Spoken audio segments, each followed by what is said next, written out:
Hello, kamusta tayong lahat? I praise my Father, the Creator of heaven and earth, the Alpha and Omega, for He is doing everything in His power for us to claim our inheritance, our birthright as His children. And I'm grateful to my Savior, my Redeemer, the only mediator, the Almighty Father, Jesus Christ. For He is our friend, and He wants us to reign with Him in His kingdom that will never end, which the Almighty Father has given to Him. The precious blood of Jesus Christ is priceless. We need His precious blood for us to be cleansed of our iniquities. We have to have faith in Jesus Christ, because our Jesus Christ, our mediator, is one with our Father. And if Jesus Christ is one with our Father, and we are one with Jesus Christ, then we are also one with our Father.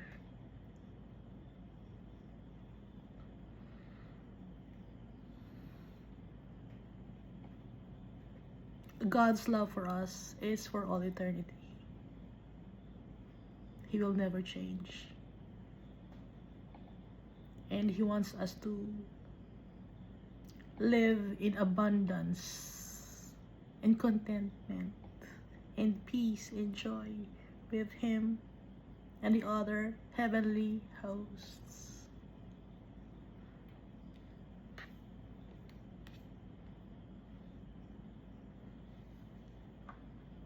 In everything, we must be thankful to our Father, for He is teaching us every day. And we must also thank the Holy Spirit for guiding us to make right decisions in life,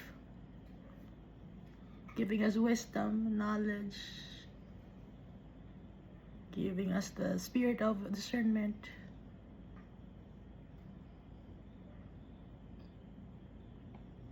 Up to now, our Father is doing miracles.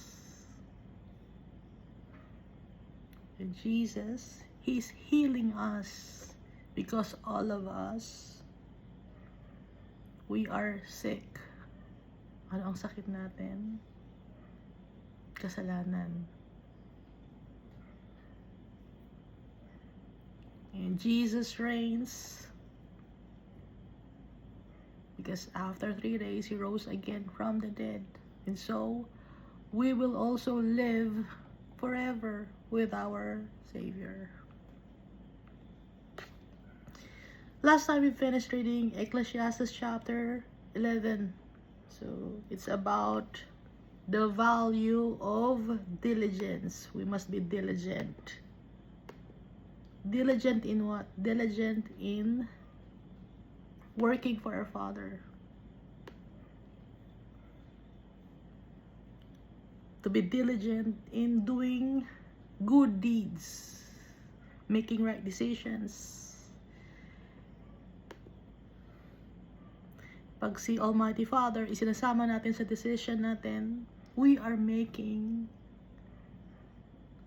right decisions in life. And it is considered as righteousness, because we are being submissive to our holy God, to our Creator.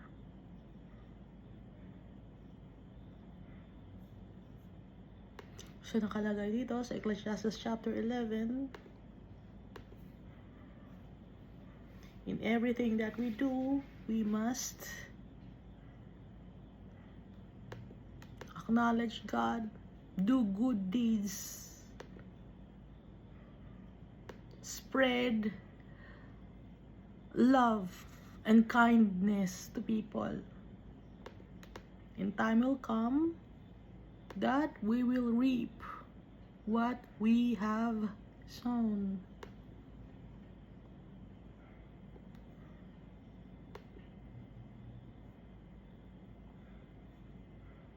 We must serve our God wherever we are, whatever we do,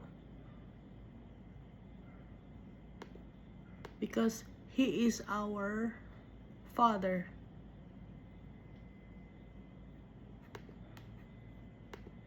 We must give our life to our Father. By giving our life means giving also our will, surrendering ourselves to our Father.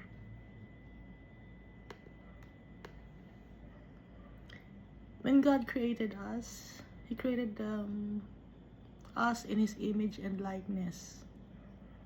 And also, we have free will. Just like the angels, meron silang free will. Kaya nga,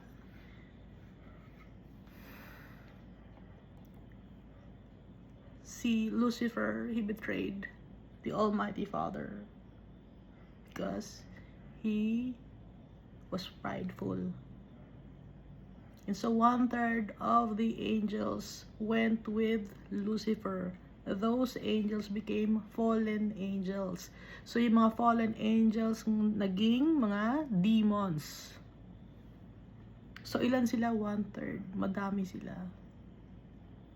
And they are roaming the earth, encouraging people or possessing people.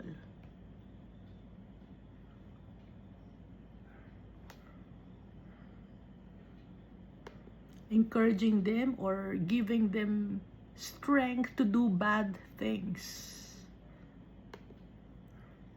It's weakening their spirit. Akala ng mga tao, nagiging malakas sila dahil sa prodding of the evil one. But it's the other way around.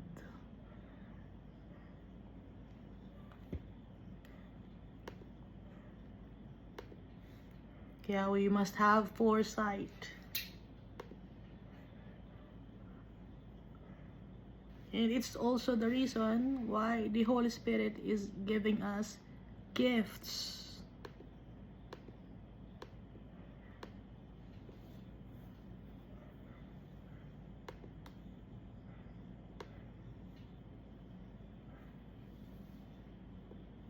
Tapos dito sa verse 3, no, ng Ecclesiastes chapter 11, may mga patterns and signs na kita na natin, alam na natin, but then some of us nagbubulag-bulagan.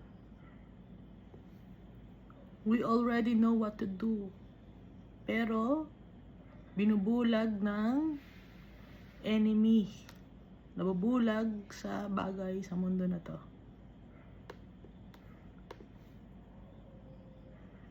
And so we must always take action and not be afraid.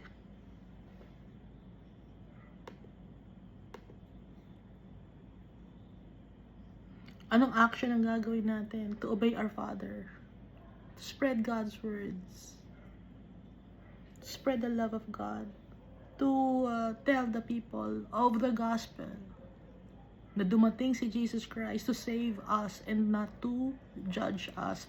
Merong time for judgment. At yun ay sa last days na nakalagay sa book of Revelation. And up to now, yung science, hindi pa rin ma-explain sa tao kung paano nabubuo yung mga cells at nagiging tao, no? Ang kaya lang nilang sabihin, ito, yung gestation period mo, 4 weeks na. Pero hindi nila ma-distinguish doon kung anong cell doon ang magiging brain, kung ano ang magiging heart, kung ano ang magiging kidney, kung ano ang mga internal organs or kung ano ang magiging skin, kung hindi ma-distinguish up to now. Because our Father is powerful. Kaya ang mas dependable to Almighty Father and not science.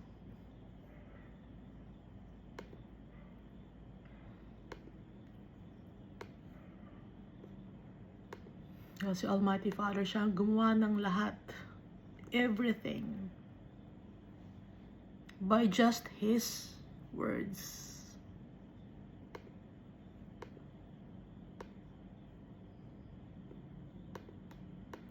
At sa buhay natin dito sa mundo, we are uncertain. Hindi tayo sure. Bakit? Kasi hawak ni Almighty Father lahat ng bagay. Kaya kanina tayo magkakaroon ng faith? Who must we believe to? Or who must we believe in? We must believe in Jesus Christ. We must believe in the promises of our Father.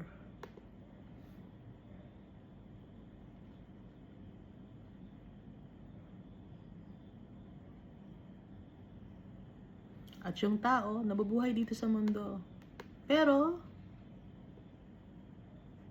pwede niyang i-enjoy ang buhay niya sa mundo. Pero darating ang time of darkness. Ano ba yung time of darkness? Time of trials and tribulations. Darating din ang time para to go back to our Father. Kaya all the things in this world is vanity.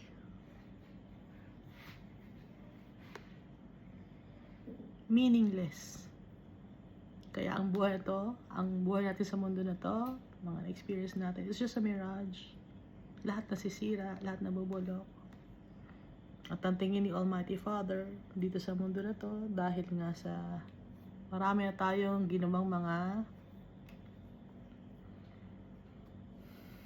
kalokohan sa buhay, ang tingin sa atin ni Almighty Father, madumi tayo. But with the precious blood of Jesus Christ, nagiging maganda ang tingin sa atin ni Almighty Father because of Jesus Christ. And so early in life, we must seek our Father. Nagsisisi ako. Dahil dapat, bata pa lang tayo, hanapin na natin si Almighty Father. Sundin na natin si Almighty Father. Dahil kung sinunod natin si Almighty Father nung bata pa tayo, hindi sana tayo napahamak. Pero, because of those things na mga ginawa natin, natuto tayo. At ngayon, the Almighty Father accepts us because of Jesus Christ. Kasi usually, yung mga young people, mahilig sila sa celebration or debauchery or feast, no? Gusto nila laging magsayahan or sayawan.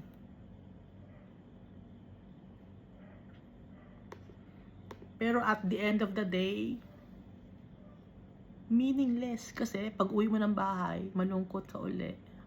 Di ba ganon? Yung iba minsan naglalasing-lasing sila.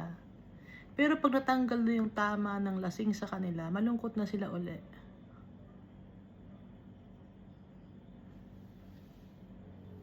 Hindi nila alam ang meaning ng buhay. At yung nakagawayan nila na maglasing-lasing, nagiging routine na sa kanila. Nagiging ingrained na sa pagkatao nila.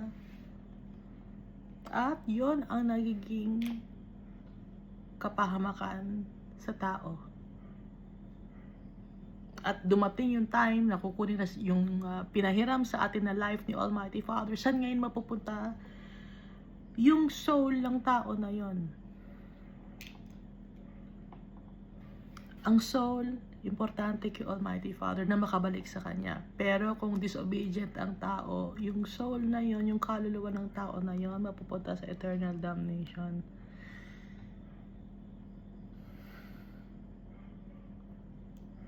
Hindi niya makaklaim ang kanyang birthright, ang kanyang inheritance.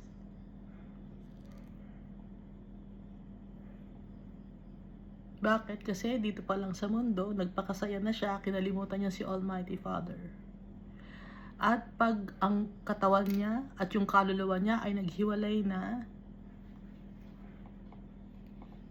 at napunta siya sa eternal damnation, kakalimutan na siya ni Almighty Father. Nakakalungkot, di ba? So, habang may chance pa tayo dito sa mundo, choose our Father. Choose Jesus Christ.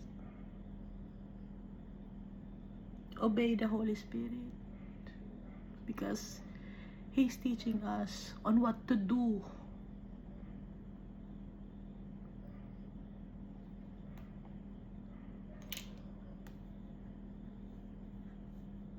Kaya ang nakalagay dito sa last verse ng Ecclesiastes chapter 11, therefore remove sorrow from your heart and put away evil from your flesh, for childhood and youth are vanity. Vanity meaning walang kwenta. It quickly passes away. Mabilis lang ang panahon. Dati bata pa tayo, ngayon matanda na tayo. 1,900 years na. 1,900 years old. Hindi na matanda na. Kailangan makabalik tayo sa tatay natin. At meron na nakabalik kay Almighty Father. Marami na rin nakabalik. So ilang slot na lang ang natitira. No? Kasi nga, ang makakabalik lang kay Almighty Father, alam ni Almighty Father, 1/3 of the total population of the world since the world began. So nakuha na yung ng ibang mga tao yung slots. Konti na lang. Kaya kailangan kasali tayo doon.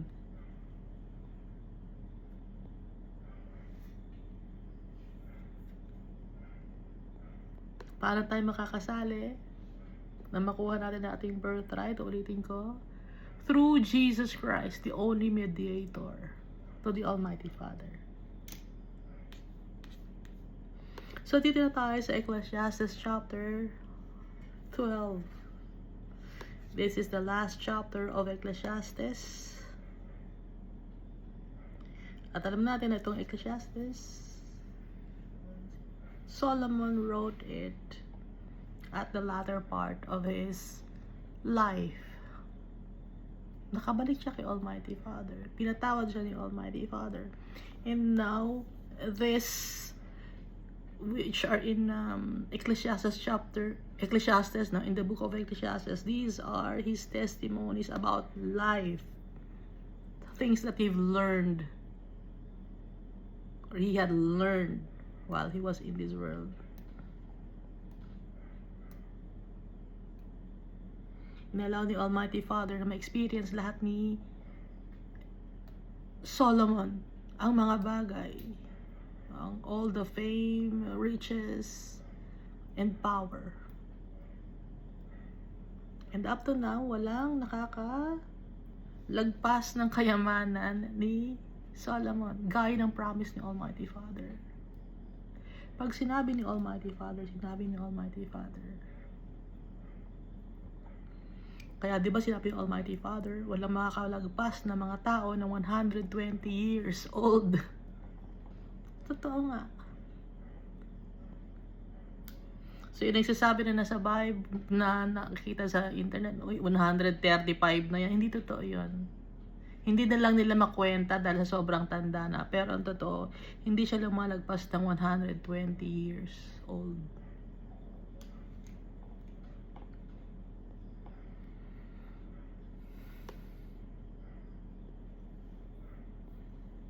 So, balik na tayo, no? Ecclesiastes chapter 12. Remember now your Creator in the days of your youth. So kahit na bata pa tayo, no? So yung iba sa inyo bata pa kasi ako matanda na. Remember the Almighty Father before the evil or difficult days come and the years draw near when you say, I have no pleasure in them.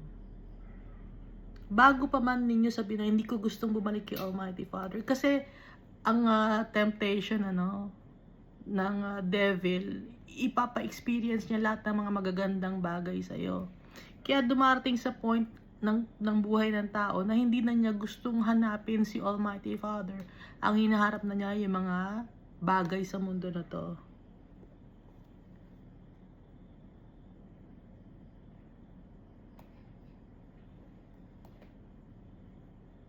Kaya madaming mga tao na pag may problema sa buhay, hindi nila alam kung saan sila tatakbo. Pero tayo, alam natin kung saan tayo tatakbo. Tatakbo tayo sa tatay natin. He is dependable. Secured tayo sa tatay natin. He is powerful. And He loves us so much. Walang makakapagtalo ng pagmamahal ni Almighty Father. Na kahit na sinong tao, kahit na sabi mo, hindi, yung pet ko, mahal ko, yung dog ko, mahal ako ng dog ko. Dog yon. No? Pag hindi mo pakainin yung dog mo, hindi ka na mahal ng dog mo. Iiwan ka nun. Yung kasi dati may aso ako, iniwan ako ng aso, hindi ko pinakain eh. Kasi,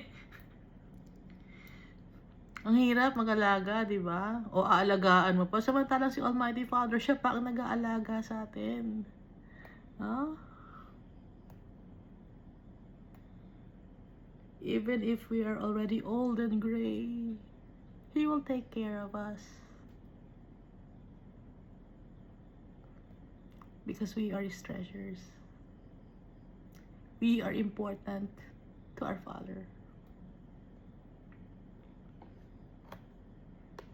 Verse 2, while the sun and the light, the moon and the stars are not darkened, and the clouds do not return after the rain.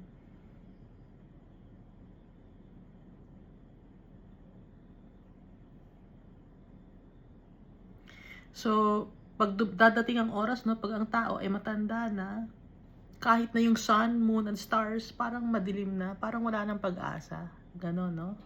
Pag matanda na ang tao.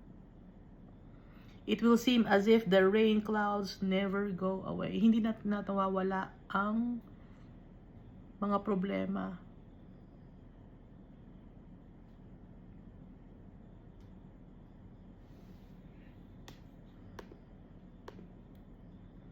Verse 3, in the day when the keepers of the house tremble, and the strong men bow down, when the grinders cease because they are few, and those that look through the windows grow dim, when the doors are shut in the streets and the sound of grinding is low, when one rises up at the sound of a bird and all the daughters of music are brought low, also they are afraid of height and of terrors in the way.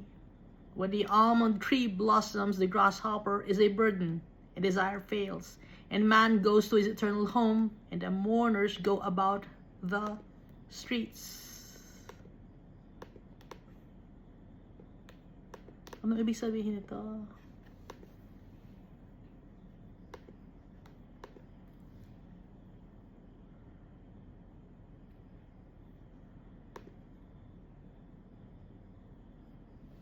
Darating ang oras na yung mga manghihina na tayo dahil matanda na tayo. Yung legs natin na dating strong, mahina na rin, hindi na makalakad, no? Yung iba nasa wheelchair na lang.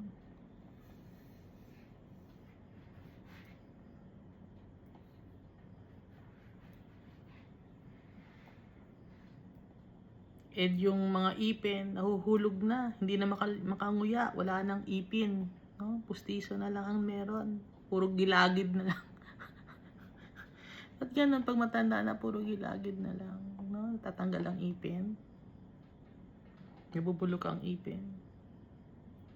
And that those look through the windows grow dim. At pati na rin ang mata nagda-darken na, lumalabo ng mata, malabo na rin ang mata ko. No? Kahit na nagpa-laser ako ng mata, yung LASIK surgery, darating ang time, lalabo din ang mata. Kasi yun talaga, yung natural na mangyayari sa tao.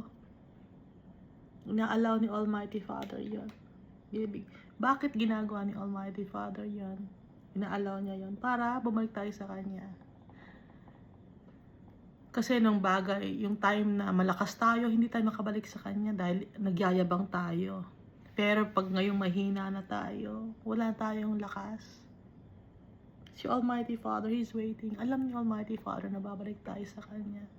It is all for the best. Dahil ginagawa niya yun para makabalik tayo sa Kanya. Dahil wala tayong matakbuhan eh.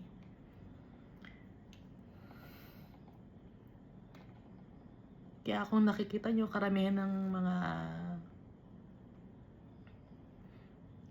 nagsiserve kay Almighty Father, mga old people na, no, nakakabalik na sila kay Almighty Father.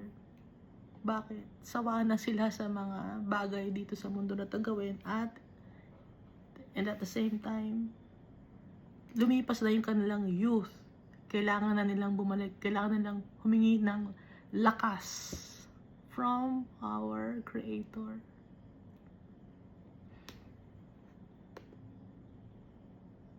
Kaya nga kalagay dito sa verse 3, in the day when the keepers of the house tremble, nanginginig na yung katawan kasi nga mahina. Nakakita na ba kayo ng mga taong matatanda na nguminginig-nginig na, gano'n? Yun ang ibig sabihin nun. In the days when the keepers of the house tremble, and the strong men bow down. Dati, ang tayo mo, straight body ka, diba? Strong men bow down. So, hukot ka na. Ha? Nakahukot ka ng ganon. Hindi ka na matikas. Nakikita nyo naman siguro, diba? Aware naman kayo, diba? At tanong ng grinder, cease because they are few, ipin, no? And those that look through the windows grow dim, mata naman. So, dinidescribe dito yung physical attributes ng tao pag matanda na. When the doors are shut in the streets, and the sound of grinding is low, mahina na ang tenga.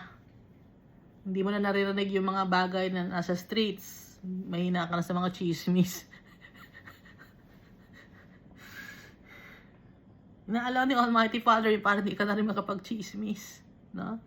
When the doors are shut in the streets, the sound of grinding is low. When one rises up at the sound of a bird, so yung bird, anong sound ng bird? Diba singing? And all the daughters of music are brought low, mahina na yung tenga.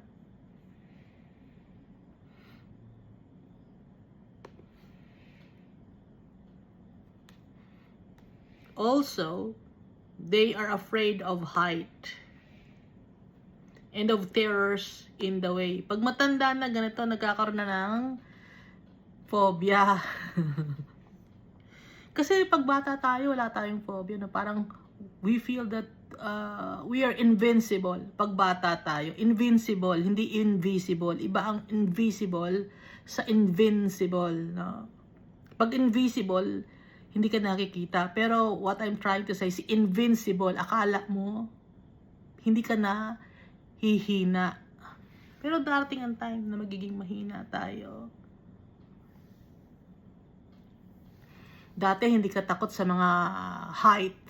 No? Hindi ka takot lumabas ng bahay. Hindi ka takot makihalubilo sa tao. Hindi ka takot maglalamyerda kahit malayo, punta ka. Wala kang takot. Pero nung pagtanda mo na, nag-iiba lahat. No? Nagkakaroon ka na ng trauma.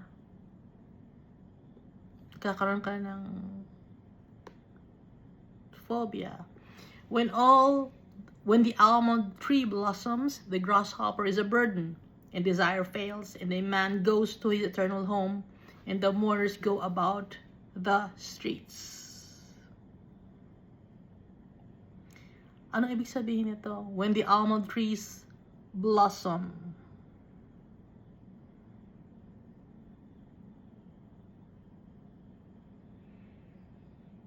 The grasshopper is a burden. paika-ika ka ng maglakad, para ka ng grasshopper.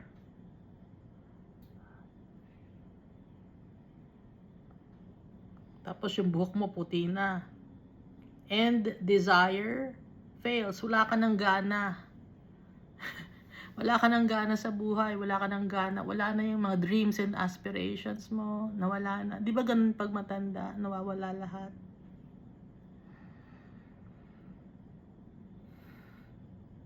For man goes to his eternal home. Ano yung eternal home ng man? Hindi naman itong mundo na to ang eternal home ng tao. So pupunta ang tao sa eternal home. And the mourners go about the streets. So pupunta ngayon ang mga tao sa kalye sa iyong funeral. At ikaw ay pupunta sa iyong eternal home. Ganon ang cycle ng buhay ng tao na to. Gaya ni David, gaya ni Solomon. So habang buhay pa si Solomon, guided siya by the Holy Spirit. Sinusulat niya to. Alam niya na yung kanyang pupuntahan. Naramdaman niya, nangihina na siya. Kahit ang dami niyang asawa, nangihina na siya. Hindi na niya kaya. No? Naka 1,500 women na siya. Kasama na rin yung kanyang mga side chicks or girlfriends, no? Kasi kung 700 wives tsaka 300 concubines, meron pa siyang mga side chicks doon. Pag sinasabi kong side chicks, mga girlfriends yun, yung mga fling niya, ganon, no? Ipina-experience yun sa kanya ni Almighty Father dahil alam ni Almighty Father, maraming tao gagawa ng ganon. So lahat ibinigay na niya kay Solomon, at naging burden kay Solomon yon, yung mga bagay na na-experience niya. Although he was full of wisdom, hindi siya makatulog, hindi maayos ang kanyang tulog. So yung mga tao ngayon, no, mayaman, hindi rin maayos ang tulog nila.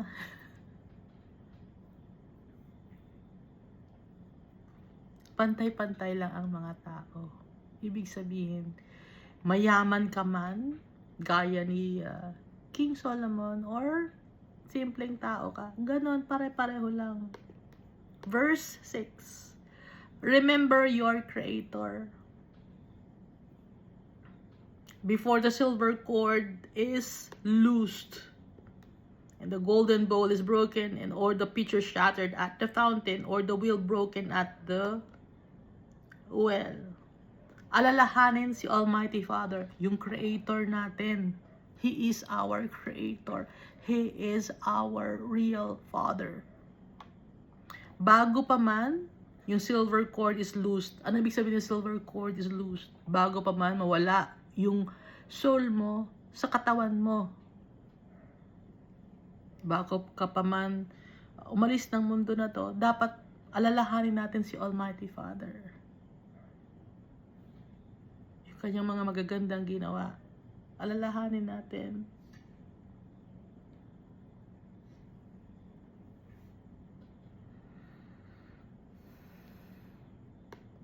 Yung mga bagay na nagawa natin na kasalanan natin, hingi tayo ng tawad sa tatay natin.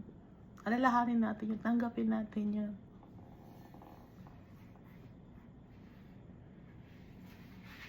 Verse 7, and then the dust will return to the earth as it was. Bakit babalik sa dust? Yun ay ang mga tao. Dust tayo, galing tayo sa dust, at babalik tayo sa dust. Babalik tayo sa earth. Diba, si Almighty Father, paano niya ginawa si Adam?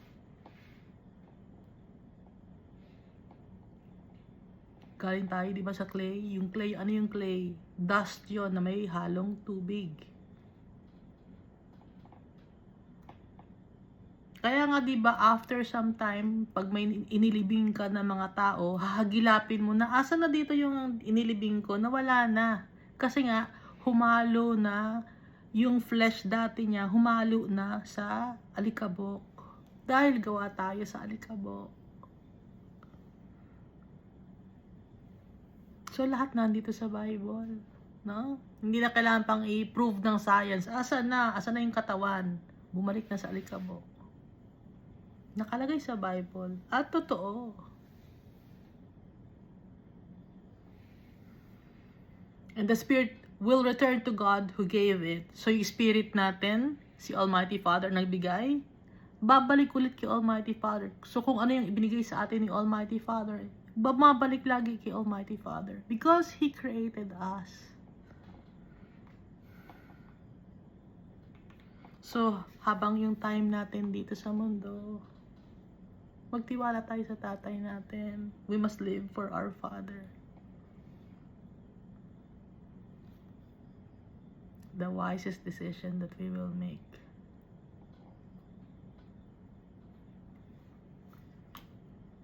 Verse 8, vanities of vanities, says the preacher. All is vanity. Anong ibig sabihin nun? Useless, worthless, meaningless. So, ang pagpapayaman dito sa mundo, it's meaningless. Iiwan mo lang din yan sa mga taong hindi nagpakahirap. At pag-aawayan nila yan. Papakahit ka sa mundo, tapos kinalimutan mo si Almighty Father, saan mapupunta yung soul mo, and then, yung iniwan mo, anong mangyayari? Wala rin, it's meaningless, it's worthless. All is vanity. Yung mga pinag-aralan mo, yung mga diploma mong pagkadaming diploma, nag-aral ka pa ng PhD, ano ba yung mas mataas pa sa PhD? Yun na ba yung pinakamataas? O ano lang yun, isang parasong papel lang yun. Kailangan ba ni Almighty Father? Hindi kailangan ni Almighty Father. May PhD ka ba? Hindi ka makakapasok sa heaven? Hindi kailangan ni Almighty Father yun. Ang kailangan ni Almighty Father, yung heart natin na nagtitiwala sa Kanya. Kailangan ni Almighty Father yun. Yung pananampalataya natin sa Kanya, na mahal natin siya. Yun ang importante kay Almighty Father. Na kinoconsider natin siya, na treasure natin.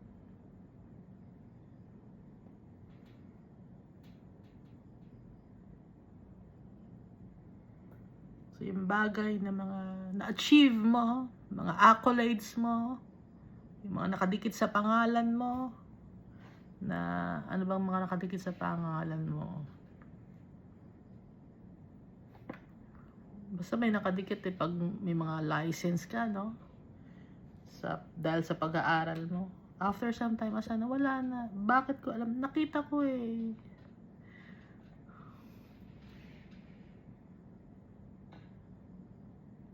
dati sikat na sikat ka, kung artista ka.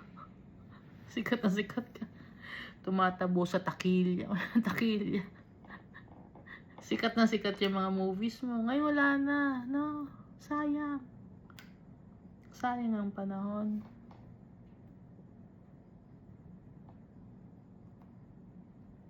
Kaya lahat ibigay natin sa tatay natin.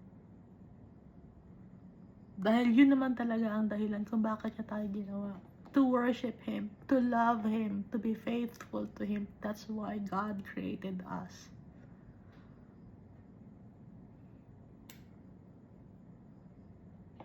Yun ang ating mission in life. To love our God. To worship Him. To honor Him. Love Him with all our heart, with all our soul, with all our mind, with all our strength. At kung mahal natin ang tatay natin, mapapag-aralan na rin natin mahalin ang kapwa-tao natin. Kasi hindi pwede na mahal mo yung kapwa-tao mo, tapos tapos hindi mo mahal si Almighty Father. Hindi mangyayari yun. First and foremost, galing lahat kay Almighty Father ang pagmamahal. Kaya matututo tayo na mahalin ang kapwa-tao natin because of the Almighty Father. It's not the other way around. Sasabihin mo, hindi, mahal ko lang ang kapwa-tao ko. Kung talagang mahal mo ang kapwa-tao mo, i-share mo sa kanila ang salita ng Diyos. Kung mahal mo ang kapwa-tao mo, pagsasabihan mo kung ano ang tama. Even if it will hurt them.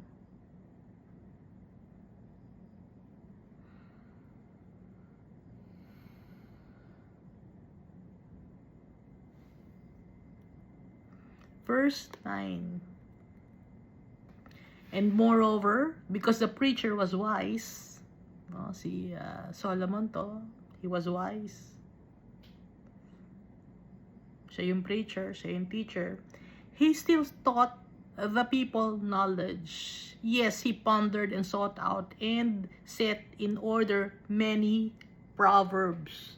So binanggit niya, marami siyang sinulat na mga proverbs, no?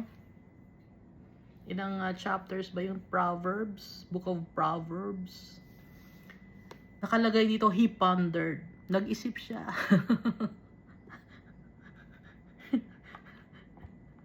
Ang hirap ng buhay ni Solomon, puro pag-iisip na lang ang ginagawa niya, no? Isip siya ng isip, ano ba? At yung mga naiisip niya, nakukuha niya rin yon sa mga tao na kanyang nami-meet. Natututo siya. So, nadadagdagan yung kanyang wisdom dahil natututo siya sa mga tao, sa mga problema ng mga tao.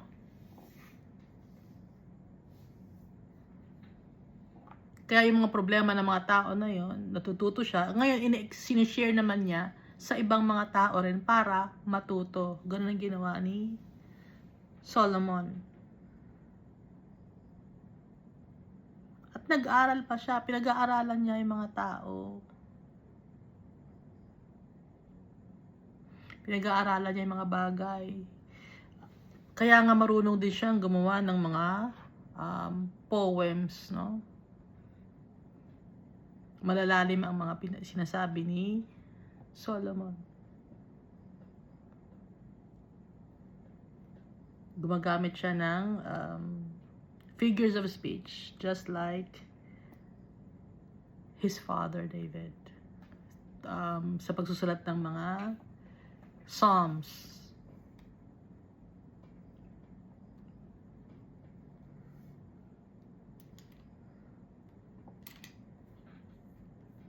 So even before pa na nakausap niya si Almighty Father na naghingi siya ng wisdom, he's full of wisdom already. Why? Because inilagay na sa kapuso ni Solomon ang wisdom bago pa humingi si Solomon ng wisdom. Inilagay na agad ni Almighty Father sa puso ni Solomon yung wisdom. Kaya nang hingi siya ng wisdom si Solomon kasi nakalagay na sa heart niya na paghingi ka ng wisdom, that is wisdom in itself. Alam na ni Almighty Father.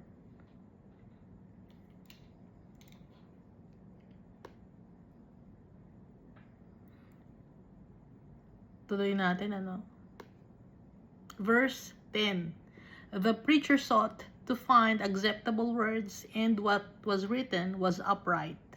Words of truth. Ang sinulat ni Solomon, words of truth. Mga bagay na totoo. Kaya itong Bible, hindi to imbento. Totoo ang mga nakasulat dito sa Bible, experiences of the people who were before us. At yung mga bagay na na-experience ng mga tao before us, na-experience natin. Kaya nga, ito yung ating manual.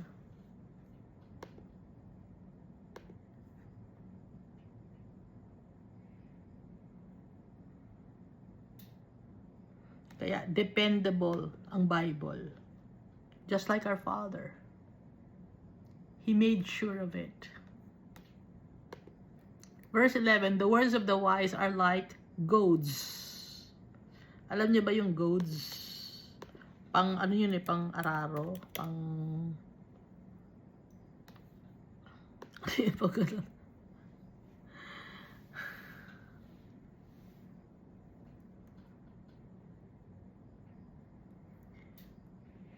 thought-provoking.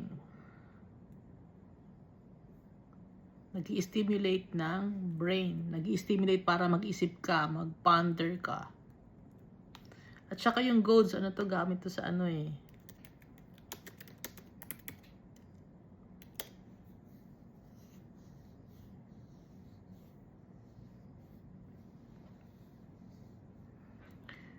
Siya yung nag-encourage or instrument siya instrument siya para ang gawin ng cattle ay magtrabaho. Yon ay goods.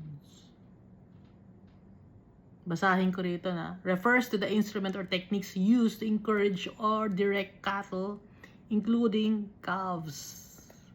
This can involve using physical tools, verbal commands, or even visual cues like waving a hand.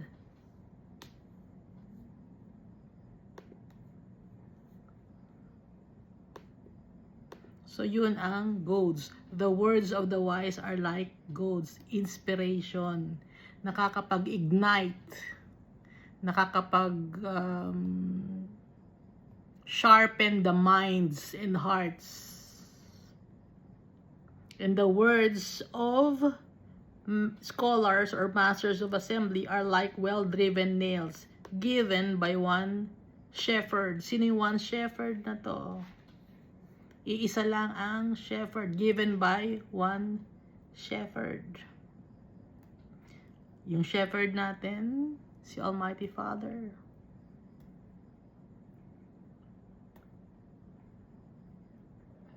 So, ginaguide tayo ni Almighty Father with His words.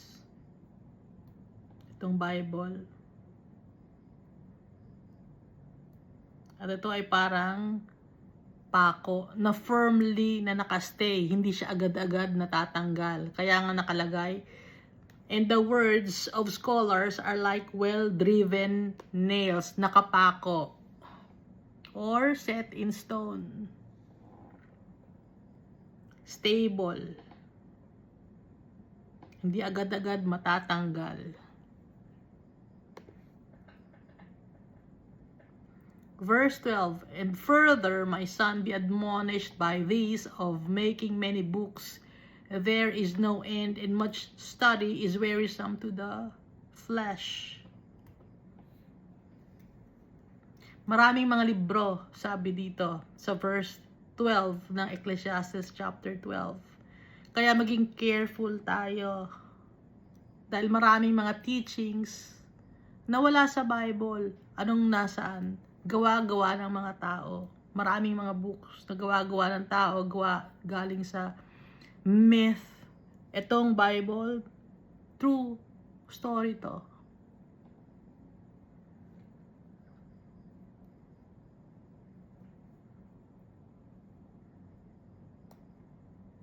Kasi yung mga tao, sulat sila ng maraming libro na some of those books, no, or those books are not inspired by the Holy Spirit at nakakapagod. Aaralin mo yun, nakakapagod yun. So, para hindi tayo mapagod, ano nga aralin natin? Itong salita ng Diyos, ito ang ating primary manual. Primary book natin. Dahil lahat ng secret tungkol sa mundo, kung paano mabuhay dito sa mundo, kung paano makipagsalamuha sa mundo, kung paano mag-decide, nandito lahat sa Bible. Lahat ng mga answers in life, nandito sa Bible.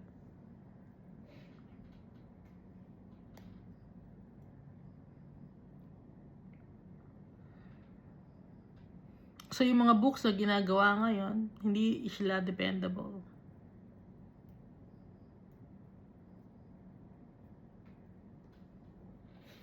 Verse 13, let us hear the conclusion of the whole matter. Ito na yung conclusion ni Solomon. Dahil, di ba, up to chapter 12 siya. So, yung unang mga chapters about life, in the chasing after things that are not important. So those things are all vanity. So ang conclusion dito ni Solomon, who was guided by the Holy Spirit when he wrote this book of Ecclesiastes, let us hear the conclusion of the whole matter. Fear God and keep His commandments, for this is man's all. Ano ang conclusion? fear God, honor God, respect our Father, and obey His commands, His statutes, His rules, obey natin. Bakit? For this is man's all.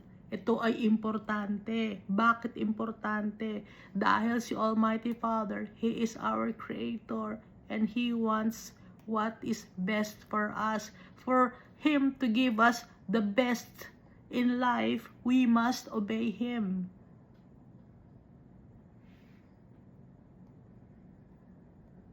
For us to claim our inheritance, we must obey our Father. We are at the mercy of the Creator of heaven and earth.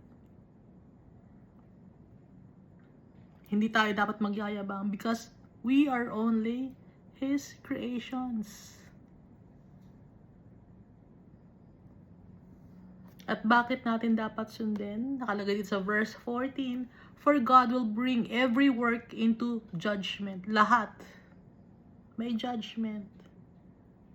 Lahat ng ginagawa natin sa buhay. Alam ni Almighty Father. Walang secret.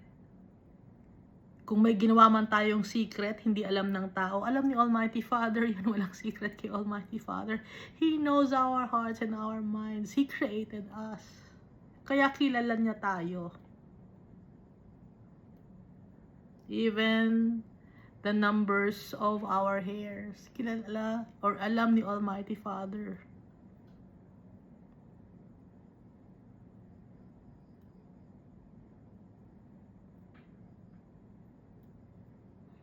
Yung mga bagay na mga magagandang bagay na ginawa natin, alam ni Almighty Father. Yung mga pangit na bagay na ginawa natin, nakakaya, alam din ni Almighty Father. For God will bring every work into judgment, including every secret thing, whether good or evil. So si Almighty Father ang magja-judge sa atin. Pag sinabing si Almighty Father ang magja-judge sa atin dito sa Old Covenant or Old Treaty or Old Testament, so sa New Covenant, sino ang darating na judge? Si Jesus Christ. Bakit? Dahil nasa Book of Ezekiel, ibinigay ni Almighty Father kay Jesus Christ ang pagja-judge sa mga tao. Dahil He lived among men. Kaya wala tayong lusot. Hindi ka naman God nakatira sa amin. Hindi mo naramdaman ang na-experience namin na pains. Wala tayong lusot dahil si Jesus Christ naramdaman niya. When He was in this world, He was poor. He was persecuted, physically abused, tortured.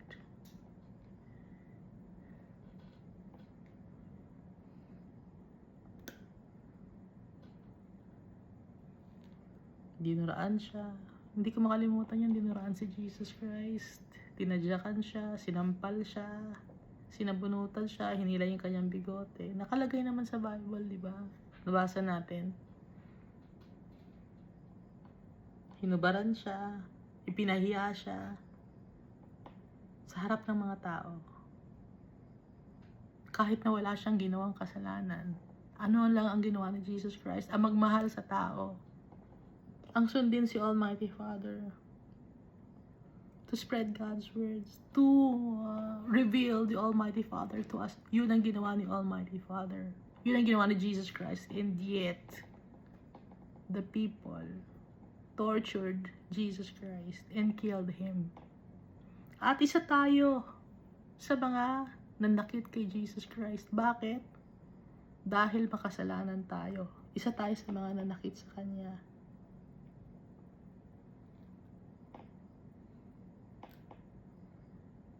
Pero mahal tayo ni Jesus Christ. Ibinigay niya ang kanyang sarili sa atin. Kahit na yung kanyang buhay, yung kanyang blood. To clean us. To save us. Our Father is good. Jesus Christ is good. And now we have a hope and a future. everlasting life with joy and peace and abundance for all eternity, and to reign with Jesus Christ. Then we must be thankful to our Father for sending Jesus Christ to us. We must also thank Him for sending the Holy Spirit to us.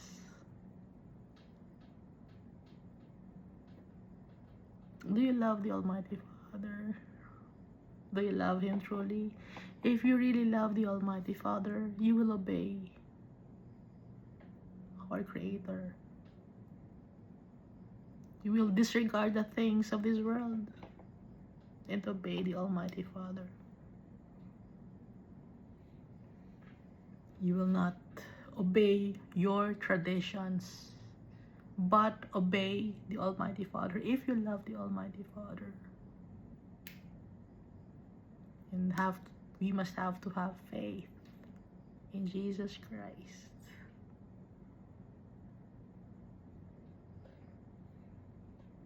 Our God will never change. He will never change. He will still be God. He will still be holy and righteous and loving. Just like Jesus Christ, na kahit na sinaktan siya ng mga tao, hindi siya nagbago. Hindi siya nagkaroon ng grudges si Jesus Christ. Instead, mas lalo pa niyang inintindi ang tao. Mas lalo niyang pinatawad ang tao. Mas naawa siya sa mga tao. Dahil ang mga tao hindi nakakaintindi. At para maintindihan ng tao, ipinadala ni Almighty Father si Jesus dito sa mundo, pero hindi pa rin maintindihan ng tao. Why? It's because we are blinded by the things of this world. Binubulag natin ang ating sarili. Hindi tayo naniniwala sa Bible, sa salita ni Almighty Father. Patuloy pa rin kayong nag-worship ng mga idols. Patuloy pa rin kayong tumatawag ng ibang mga pangalan. Hindi kayo naniniwala. That's why sabi ni Almighty Father, stubborn people. Isa kayo sa mga stubborn people. If you still worship foreign gods or false gods, if you still call on other names other than the name of the Almighty Father, Yahweh, and other than the name of Jesus Christ, you are worshiping false gods. You are committing the sin of idolatry. And because of that, you will go to eternal damnation.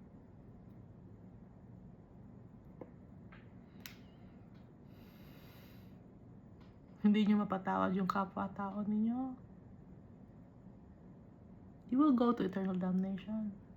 Kahit gaano pa kadami ang ibinigay mo na sa mga tao, na mga pera or pagkain sa mga tao, pero hindi mo mapatawad yung mga tao na nananakit sa'yo, baliwala ang ginagawa mo.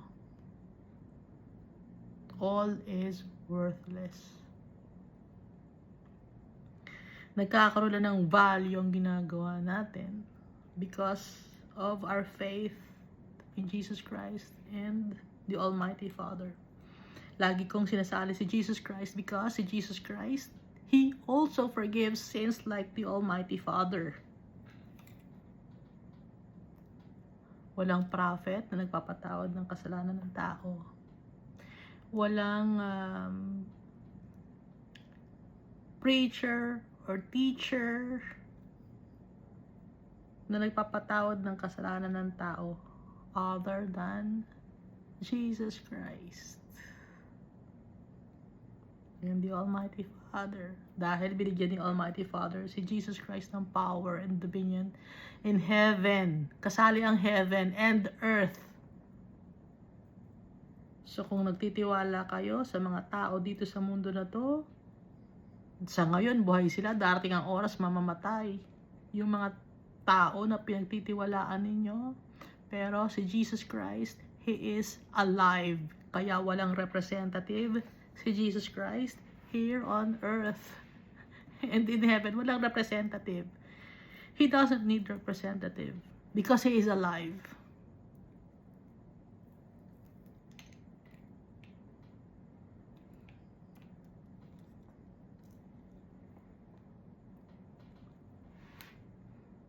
Marami ng mga pinadala si Almighty Father sa atin, na mga magtuturo sa atin, na magbibukas ng mga mata natin, pero ayaw nating buksan ng mata natin. Because of pride. Mayabang ang tao. Maniniwala ba ako dyan? Kilala ko yan, makasalanan yan. Diba? Ganun ang sasabihin ninyo. Maniniwala ba ako dyan? Hindi naman nakapag-aral ng Bible yan. Diba? Ganun ang sasabihin ninyo. Maniniwala ba ako dyan na baka naman nagsisinungaling lang yan dahil mag-isa lang siya?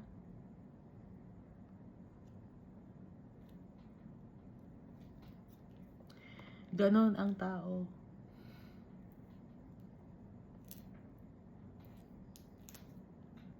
Why not read the Bible on your own? Para makita ninyo. Pero even if you read the Bible, hindi nyo pa rin maintindihan. Bakit? Mas gugustuhin nyo pa mabuhay sa kasinungalingan. At sa validation ng mga religious leaders ninyo. Nakakalungkot.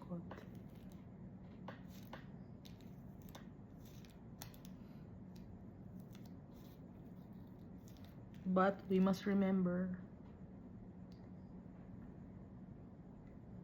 si Almighty Father, He is waiting for you.